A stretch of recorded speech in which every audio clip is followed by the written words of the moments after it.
It's Monday, March 4. In the headlines, Jamaica Civil Service Association, JCSA, is restive over outstanding compensation issues.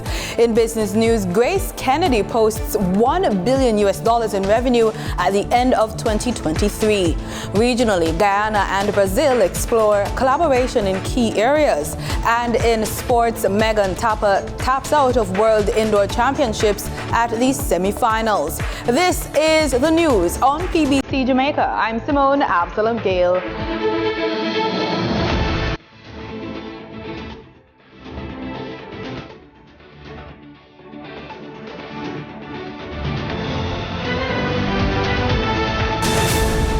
Members of the Jamaica Civil Service Association, JCSA, are restive. President of the union, Techa Clark Griffiths, says the members of the 30,000-strong association have given its leadership a mandate to resolve outstanding issues under the compensation review exercise with the Ministry of Finance and the Public Service speedily, or its members will not be able to guarantee normality at the workplace. It has also been reported that on March 1, the Jamaica Confederation of Trade Unions, JCTU, issued a 10-day ultimatum to the Finance and Public Service Minister, Dr. Nigel Clark, to meet with the group to settle outstanding matters under the compensation review exercise, failing which a government shutdown could be imminent. We will be following the development of this story in subsequent newscasts. The Jamaica Constabulary Force continues to work towards improving efforts in community policing. 15 officers are set to travel to Brazil for training in the Koban police system. Koban is a Japanese community policing model that emphasizes building trust and collaboration with local communities. Police Commissioner Major General Anthony Anderson recently signed a trilateral agreement between the governments of Jamaica, the Federation Republic of Brazil, and Japan for community policing training. And this three-way partnership that is going to expose our officers in Jamaica to another form of community-type policing, I believe will serve to enrich their own experience, just to see how it is done in another place, and look at that model, that Koban model, which is a Japanese model, but it has been effected in Brazil. And I think it will enrich our officers' experience in this area of community policing. The Heart NSTA Trust on Thursday launched the Technical and Vocational Education and Training Ambassador Program. The Human Development Agency also announced the program's first ambassador. More in this report from Danita Rodney. According to reports, the initiative aims to raise the profile of TVET and cultivate a team of individuals who will collaborate with Heart NSTA to showcase its programs and services and strengthen and advance its vision and mission. Senior Director at the agency, Dr. Marcia Rose Amonde, says the launch marks a significant milestone in the Trust's commitment to fostering excellence in TVET and pointed out that the program has played a vital role in shaping the Jamaican society. As we embark on this journey, it is essential to recognize the pivotal role of TVET in shaping our society and driving economic development. It's defined by UNESCO and the International Labour Organization as encompassing practical skills, scientific knowledge, the STEAM, and essential life skills that we refer to as the employability skills. Dr. Monde continued, saying it has also played a role in equipping individuals to thrive in diverse sectors. It plays a fundamental role in equipping individuals with the competencies to thrive in diverse sectors and to drive work and life. Moreover, with a growing emphasis on the inclusion of softer skills, the employability skills, the core skills such as teamwork, respect for diversity, critical thinking, problem solving, TVET has evolved to become a cornerstone of lifelong learning accessible to all. Also speaking during the launch, TVET Ambassador Melissa Moses, a graduate of Garmex Academy and successful entrepreneur, said she was excited to be selected. I am delighted to be selected as one of HEART's TVET ambassadors. It will give me the opportunity to speak about the HEART as an organization that assisted me on the journey, as well as to encourage other persons across the length of breadth of Jamaica to consider HEART to take them to the next level of their career or to start careers. Ladies and gentlemen, I am looking forward to working with the team to achieve the objectives of the TVET Ambassador Program. Reporting for the news on PBCJ, I'm Danita Rodney. The Jamaica Fire Brigade, JFB, has signed a Memorandum of Understanding with the National Water Commission, the NWC, on scheduled maintenance of the more than 20,000 fire hydrants across the island. Commissioner of the JFB, Stuart Beckford, said the fire hydrants are checked by his officers throughout the year, and the new agreement will improve the efficiency of these checks. The numbers that we are seeing in terms of those that are in need of servicing and repair far outstrip the resources that we have internally. So we would have looked to them for that, and we have entered into an agreement with them for them to assist in servicing and repairing some of these hydrants. A total of 1,625 hydrants were serviced in 2023, a 53.4% increase when compared to the previous year. These signs that a hydrant is in need of service that the public can look for includes a leaking hydrant, the settling of water around it, or one that has water coming up from underground. Commissioner Beckford is also encouraging businesses that have fire hydrants on their premises to contact the JFB to ensure they are being properly maintained. We want to encourage our partners, especially those in industry, small, light industry or heavy industry, where you have hydrants on your premises, to ensure that those hydrants are properly maintained. If you have issues with them, give us a call. We don't want to turn up at your establishment with a large going fire, and that is when we are discovering that the hydrant that is on your property is not working. Hydrants Pharmacy in Manchester is stepping into a new age with a $24 million investment for the deployment of a new mobile application. The bulk of the funds, $17 million, came from a grant through the Development Bank of Jamaica. Delivering the keynote speech at the event, Prime Minister Andrew Holness said micro, small and medium-sized enterprises are encouraged to apply for support from the Development Bank of Jamaica to innovate their operations. The Prime Minister knows that the DBJ, through its Boosting Innovation Growth and Entrepreneurship Ecosystem Big E program, provides growth to enable entities to integrate technology to grow their businesses. The DBJ is an important agent of growth. It acts as a catalyst for growth, and it literally supports business by business by business. So today you're seeing the DBJ supporting a small family-owned business. Hydrants Pharmacy benefited from support under Big E to launch its RX Pack mobile app.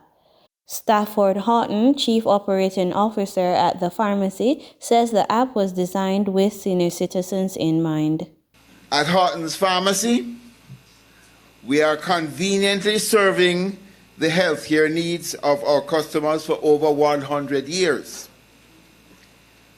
We have witnessed your never-ending quest and search for a prescription and medication plan that is easy to understand and also family friendly.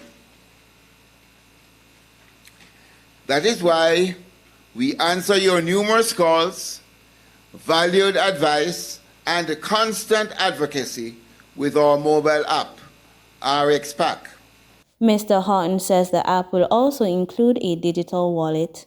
This is branded RX Plus.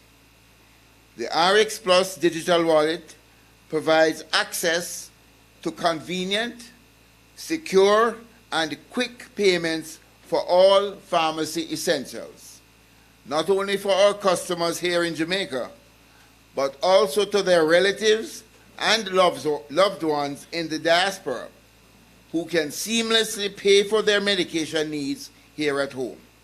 Big E is the government of Jamaica's 5-year project valued at $25 million, which ends in March 2025.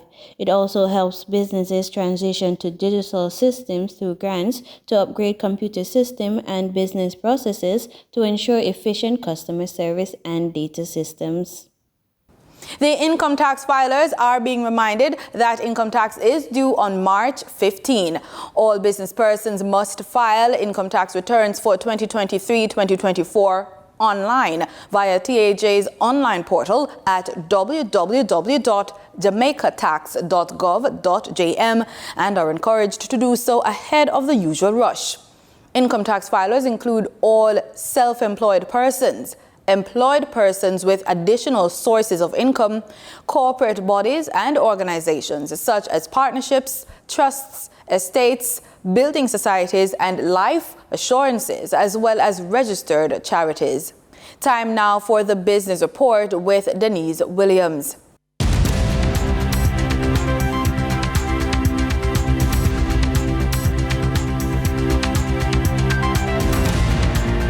Good day, everyone, and thank you for joining us on the Business Report. I'm Denise Williams, your guide through the latest happenings in the world of business. Grace Kennedy earned US $1 billion in revenues for the financial year ending December 31, 2023. In 2023, Grace Kennedy achieved revenue of 155 billion Jamaican dollars, up by 9.5% compared to 2022. Profits also saw improvement, with profit before other income increasing by 1.1 billion Jamaican dollars to 7.5 billion Jamaican dollars, representing a 17.9% increase. Profit before tax reached 11.4 billion Jamaican, up 11%, and profit after tax totaled 8.4 billion, marking a 10% increase. Net profit attributable to stockholders was 7.8 billion Jamaican dollars, reflecting a 10.4% increase, and earnings per stock stood at $7.86 compared to $7.11 in 2022.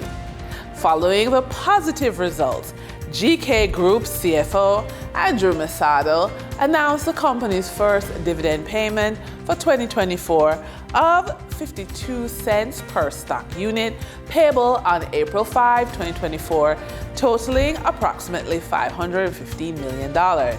In 2023, GK's total dividend payout was approximately $2.15 billion. Express Catering Limited US $10 million bond offer has been oversubscribed, with the equity offer closed on Friday, March 1, a week earlier than planned. The basis of allotment of the senior secured bonds due 2026 will be published on the Jamaica Stock Exchange website. The US $10 million bond offer was opened on February 9 with the option to upsize to US $12 million. The bond will mature in 3 years with a fixed interest rate of 8.5% per annum. The minimum subscription is US $100 and further increments of no less than US $100. The first interest payment will be May 30. Express Catering will repay US $8.5 million owing to Cigna's credit investments, while the remaining portion of the funds raised will be used for capital expenditure to complete the build-out of its food court at the Sangster Airport. The company generated annual revenues of US $21.2 million for the financial year ending May 31, 2023, representing an increase of 48.9% from the US $14.2 million revenue generated for the previous financial year in 2022. During trading on March 1, 2024, the top advancing stocks covered the financial and food sectors on the Jamaica Stock Exchange. Siboney Group Limited shares advanced by 10.26% for a 12-cent price increase to close at $1.29 with 15,870 shares traded. Caribbean Assurance Brokers shares advanced 8.92% for a 19-cent upward climb to close at $2.32 with 463 shares traded.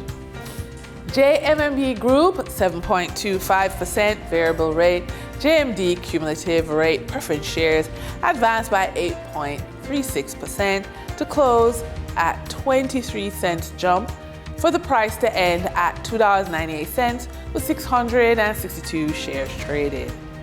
On the declining stocks that traders experienced on March 1, 2024, the top three losers covered the finance and automobile distribution sectors. AMG Packaging and Paper Company declined by 18.13% for a 64 cents decline to close at $2.89 with 10,000 shares traded. JPS 7% shares declined by 14.68% for a decline of $7.23 to close at $42.02 with 2,993 shares traded. Epley Limited declined by 11.33% for a $4.32 decline to close at $33.81 with 5,014 shares traded. Over on the Twin Island Republic of Trinidad and Tobago, trading activity for March 1, 2024 on the first tier market registered a volume of 310,273 shares crossing the floor at the exchange valued at TT $2,302,568.09. Grace Kennedy was the volume leader with 185,955 shares, changing hands for a value of TT $740,113.36, followed by Massey Holdings Limited with a volume of 81,918 shares, being traded for TT $358,778.55. Moving from the money moves of investors, executives, and companies, we turn to the Forex market. On March 1, 2024, the Bank of Jamaica reported that US $21.9 million was bought from Forex traders, while US $15.9 million was sold to Forex traders. Buying directly from the Bank of Jamaica, foreign currency traders sold the US dollar for $156.81 and bought the US dollars for $154.75. The difference between the buy and sell rate was $2.06, which represents a profit for Forex traders for every US dollar traded. Canadian Forex traders earned a trading profit of $6.61 from transactions with the Bank of Jamaica. The Canadian dollar was sold at $118.83 and bought for $110.10. For traders looking at the British pound, they pocketed a profit of $7.93, selling it for $202.24 and buying it for $194.76. For our credit report tip of the day, dreaming of owning your own car but concerned about your mid to low range of credit score? Fear not. Your credit report can still serve as a valuable tool in accessing financing for your vehicle. Know your credit report. Dive into your credit report to understand the factors influencing your score. Identifying areas for improvement can help you take proactive steps to boost your credit worthiness. And with that, we wrap up today's business report. I'm Denise Williams. Appreciate your company. Stay well informed, stay ahead of the curve. Until our next update, take care. In regional news, economic cooperation with other members of the Gas Exporting Countries Forum has been limited except for Venezuela. This from Trinidad and Tobago's Minister of Energy and Energy Industries, Stuart Young. He's hoping to forge more gas deals with other member states in the future. Mahala Joseph Wharton has this story. Minister of Energy and Energy Industries Stuart Young said there needs to be a level of introspection on the level of economic cooperation between members of the Gas Exporting Countries Forum, GECF. He said Trinidad and Tobago has benefited from the experience and expertise that resides in the forum. However, with the exception of the Bolivarian Republic of Venezuela, economic cooperation with other members of the GECF has been limited. He expressed gratitude to Venezuela for their continued support and commitment for cooperation in the energy sector. It is our hope and expectation that our continued membership in this forum would lead to tangible economic cooperation with other member states. The timing of the summit, just 3 months after COP28, is opportune as it enables the GECF and its membership to appropriately address the issues relevant to the natural gas industry. The minister said one of the outcomes from COP28 was a call for parties to contribute to the transitioning away from fossil fuels in energy systems to achieve net zero by 2050. Another proposal was the tripling of the renewable energy capacity and the reduction of non-CO2 emissions, with a focus of reaching near zero methane emissions by 2030. The decisions taken at COP28 are overly ambitious and do not take into account the increasing energy needs of a growing global population.